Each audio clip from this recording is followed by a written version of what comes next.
Hello, hello, hello. It is Friday, and I think my sinuses is doing the most. So I'm stuffy, and I got a headache and all the things that sinus brings. Um, I wanted to make this video before I got really busy at work. Um, I read this book called Let Them. Um, Let Them. I read that book in early 2025. 2025 was something else, but I read that book in early 2025, and that book helped me endure what life was chunking at me all 2025. Okay. Um, just let them do what they want to do, so you can see what they rather do. And before I read that book, I wouldn't have owned up to being possessive and controlling. I wouldn't have owned up to that. I would have said more of a I don't what's mine is mine. I don't like to share, and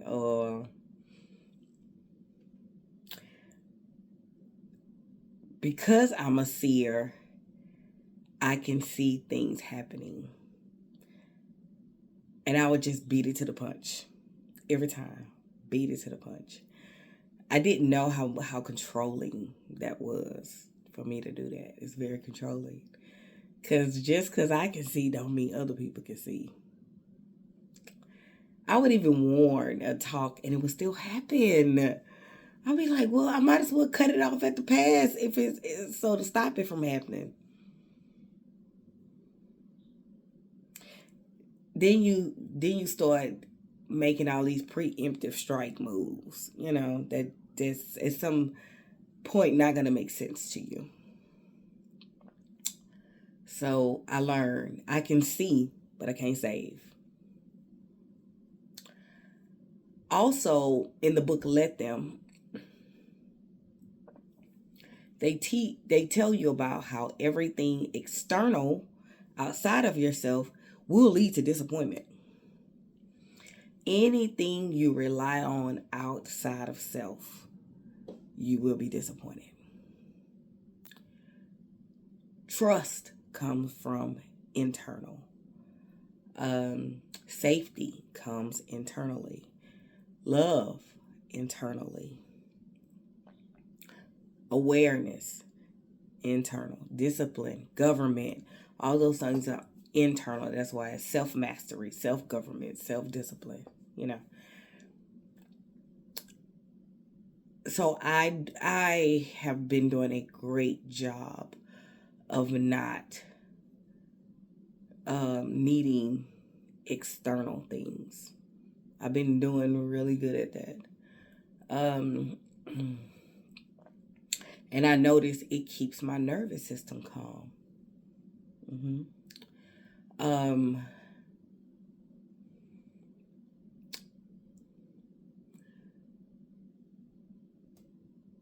I now know I would hold on to things because I wanted to hold on to everything I could because I have suffered a lot of loss in my life. I have a lot of people that I love that are no longer here,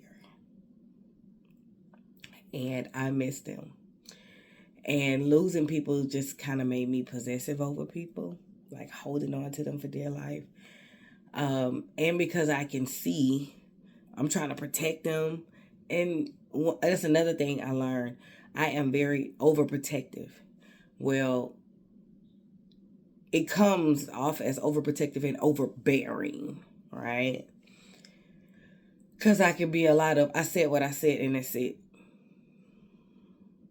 And don't budge on it, right? So it's a lot of behaviors that I'm having to acknowledge that I have. understand where they come from so I can unlearn it and learn a better way of coping, you know. So that's basically this journey. But the book Let Them it's a really good book, and it really talks about how you just do not control people. You know, time, people, and death. You can't control that. You can't control it.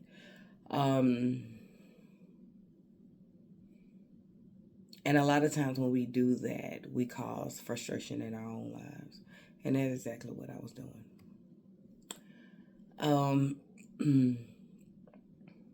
So in 2025, I would just sit back and let people do what they wanted to do.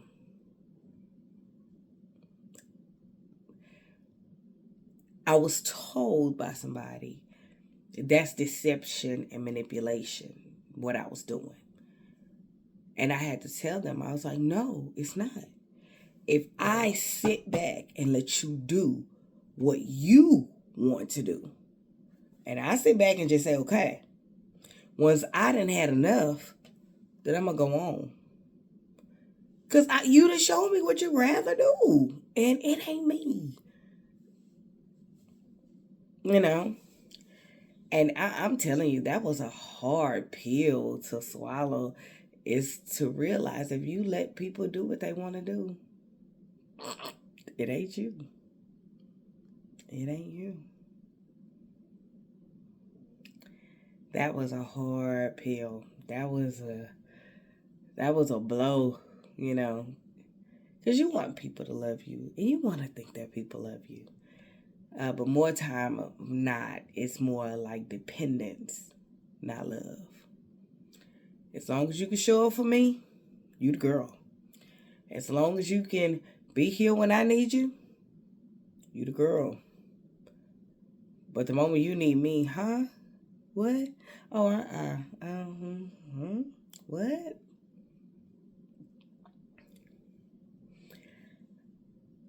Do you know not being able to walk? Boy, that was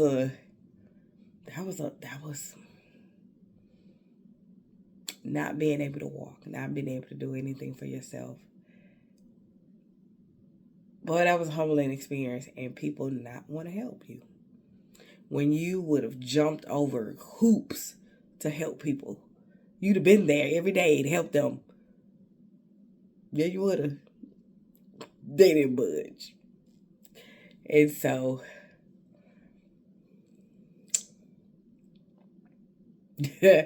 people did things, and if I sit and tell them what I witnessed, people would be flabbergasted over the way they treat people. Like, really? But hey, you know, it's you know, now in my new consciousness, so I'm start calling it. With my new consciousness, I learned that sometimes people don't have the capacity. Because the truth is, they don't care about themselves. And you expect them to do what for you? No. Everything that a person do for you must be self-inflicted, or it's not going to land well. It's just not going to land well. So you cannot expect anything from people who don't give it to themselves. That's something I had to tell myself about a cousin that I love. And when it just felt like I was dumping on her, but she was a safe place for me. I would call her and I would tell her about, you know, what I'm experiencing, how the doctors are not listening. I would be crying, not knowing if I'm ever walk again. You know, it was just an ordeal. You just wake up one day and you can't walk. That is traumatic. And every day hoping it'll get better, and every day it's getting worse. So, but I realized I love her. And it's not her fault that she did not have the capacity, because the truth is, she don't. She really don't have the capacity to deal with what I had going on, because she got some stuff going on and she won't deal with that. So, you know what I'm saying? And I'm not mad, but with my new consciousness, I do tell myself that, you know, people just don't have the capacity to do certain things. And believe it or not, when we put ourselves in a bubble, the capacity that we should have for adult things, we don't have them, because we don't function well, you know. So when we function in denial, the capacity you need for endurance, you're not gonna have that, because you stuck in denial. When you stuck in your past, the capacity to let go and move forward, you don't have the capacity for that, because you back here hoping some things gonna work when you need to just accept it didn't, you know.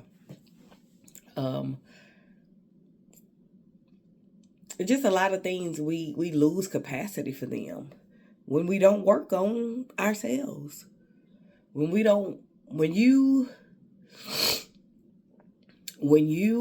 love yourself, I mean, love yourself, you do not look for love for other people. You know why? Because it's hard loving yourself. It is hard accepting you as you are. It is hard not to compare yourself to other people. It is hard not to compare yourself to different situations. It is hard not to compare your body, your looks, the way you live. It is hard not to compare. You have to program yourself to do not compare. Comparison kills. You don't want to do that. But a lot of people think some things are trained, and no. I mean, some things are given. No, they're trained. You have to train. Like, you have to train yourself how to deal with rejection. You have some people that's so stuck in their life because they don't like conflict or rejection. They don't make no moves in their life. Life on them. And because they don't like conflict and they don't like rejection, they stay stuck. Instead of looking at, life is not about a bunch of yeses. Life gonna give you more no's than yeses, but that's preparation. Because how else will you work to do better? Work to get better. Work on your skills. That's what I tell my baby about football. My baby's good at a lot of things. Football, leave a lot to be desired. But oh boy, have a heart for it. When I tell you he geeked up about football, he know football players, he know how to read stats. He possibly can be a football coach or do some type of football analytics, because he's into it. He's into the technical part of it. He's into the numbers. And I'll be like, well, he may not be a football player, but he may, have some other stuff going on in that realm, But I always let him know, you're good at a lot of things, but you're going to have to work at this football thing. And so I talked to his coach, and he's going to go practice with the bigger boys for 707. Just going to go out there to practice and condition, because he love it, And that is the same thing that happens when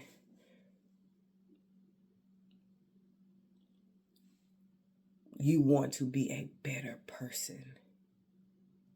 It takes a lot of work to become, believe it or not, and you can look this up statistically, it take you a decade just to even get your footing when it comes to resolving trauma in your life, healing, improving, growing, death, rebirth, transformation, that can take a whole decade.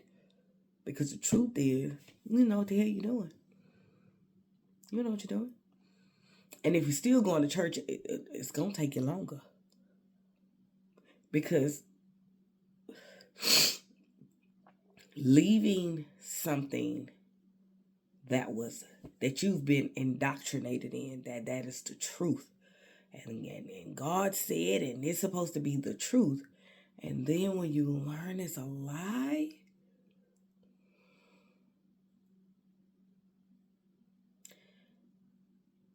it's nothing more devastating than deconstructing religion in your life. To learn that this stuff is a lie. And so you can go back and see how you lived. Because of what you believed. You believed some bullshit. So that's why your life was on some bullshit. Just like this patriarchy society. This is me. This is nobody else. This is just me.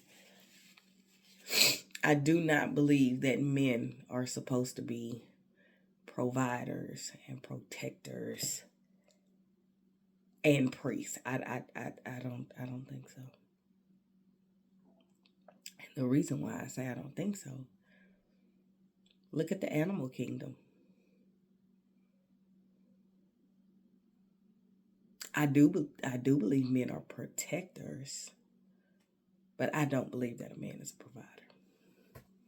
I believe that women are providers. Men are protectors. I have been alive a long time, and I've seen a lot of things. And if you really look live and live in color, men don't provide. They don't. Anywho, all that is mixed up. Because if that is the natural state of a man, right? Just like the natural state of a woman is to have a baby, right?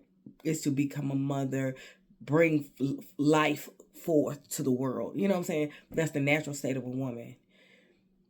When a woman can't do that, she feels inadequate. It's a level of a soul death that a woman goes through when she cannot have children. That is the natural makeup of a woman. Okay. So if the natural makeup of a man was to lead and protect, and it should be natural. It shouldn't be forced. But that's me, nobody else. Like I don't believe in marriage the way we do it. I don't think that marriage the way we do it is correct, because I've seen it done the other way and it works. But when we do it the religious way, it never works. There's always some bullshit connected with it. Just always some bullshit. I don't believe having a 2-parent household. What they didn't peddle to us about a 2-parent household. I don't believe in that either. If you was to go into 2-parent households and see the chaos in that motherfucker, I can't tell you how many people I have counseled, and they would tell their mom, "Leave, girl. Why do you keep us here? Leave." People got beef with their mamas because she wouldn't leave.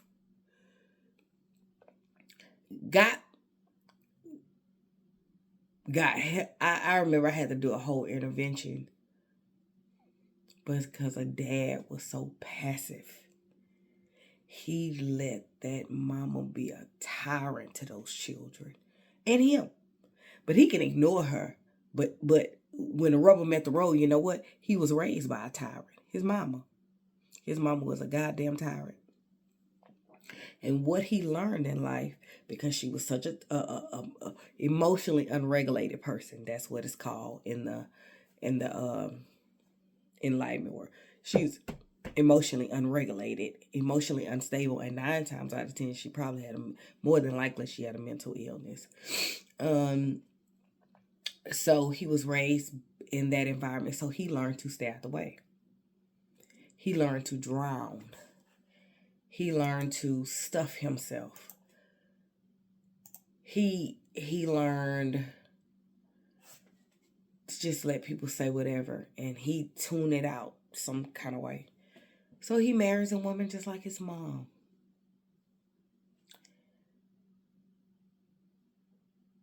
And with no correction, no development of her, she becomes a tyrant. He have 3 girls. She's a tyrant to those girls. And one become an alcoholic, one become a drug addict, and one becomes away. They don't see her at all, you know. And at the time, I was a drug and alcohol counselor. And when we had an intervention, they was talking to the girl about, you got to get off those drugs and blah, blah, blah. And you got to get your life together. And by this time she didn't have a baby, so she had a son. And you got to be there for your son and blah, blah. And she sat there and she took it.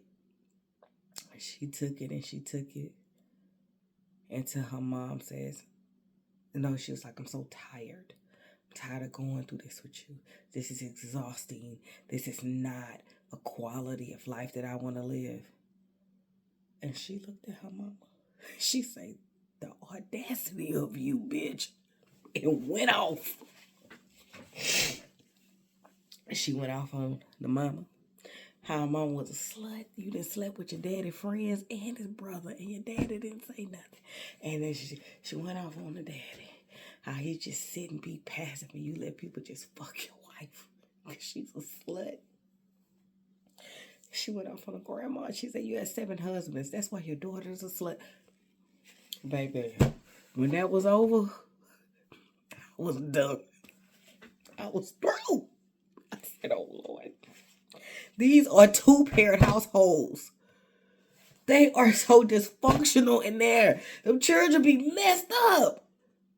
So I think this 2-parent household thing is a myth. Like, they'll find things to just villainize people. But it's one thing I experienced from being a counselor. In a 2-parent household, somebody going to be available. Somebody's going to be unavailable. And it can be mother or father. Both of those parents are not available at the same time, physically or emotionally. At that house, if those parents make a lot of money, those kids by themselves a lot. If they not by themselves, they with other people a lot. And so you'll see little things that they get in trouble. You're like, they got money. Why is these kids getting in trouble? They never see their parents. Because money comes with a price. It's a price of time that you spend with your family. I was one of those people, you know what I'm saying? So you're going to pay. Front end or the back end, but you're going to pay. And when you put money over your family, you have nice things to show the public, but inside you're dying. Children hate you. Y'all hate each other. I see people seeing 2-parent households, no sex. They don't have sex. Both cheating, but they won't leave each other. Now they have kids that done grown up, and they all have dysfunctional relationships because that's what they experience at home. So I said all that to say a lot of this shit be a myth, and that is why it's so important to listen to the God inside, because God inside never leaves you wrong. Never leaves you wrong. It never, never, never leads you wrong if you listen to the God inside. And now it looks like we're in an age where people are really waking up, man. I'm seeing certain conversations. I'm like, we gotta start talking about that. Okay. And I'm listening. I'm like, and these are younger kids, not my age people, younger people. And I was like, okay, y'all better get it. And I always comment when I see stuff like that, when they are speaking in higher vibrations, higher frequencies, when they're on that kind of time, I'll be like, keep speaking truth. Keep speaking truth. Speak truth, man. It'll get you far. All lies will be exposed, but truth stand alone. And one thing I know about truth, it'll make people shiver in their boots if you tell the truth. Tell the truth about people. That's how I used to rank when I was in school. I would just tell the truth about you. Boy, the shit better shake the table. And that's why I had to know how to fight, because I had a mouth. I had to know how to fight, because boy, with this kind of mouth, child, you get your head tore off. No. So, truth to get you far. And I like how these young people are waking up and not believing this and not believing that. Like, they sold my generation college. Half the people can't live now because you got $90,000 worth of college debt. I know a girl. So if I'm 49, this ain't no girl, this a woman. So if I'm 49, she should be 51. She had a roommate as long as I've known her. Her and a couple other people. These are all college graduates now. They all got roommates. Still, you in debt. They peddled this college thing. All of everything they peddled to us just was one big lie. Like, I went to school for psychiatry. Do you know there are people, life coaches, with a certification as a life coach that makes what I make or more? Baby, and I got 5 years of college on my belt. Lying. It was 5 the first time. I got like damn near 8 years. Shit. 8 years of school. They going to get a 13-month certification.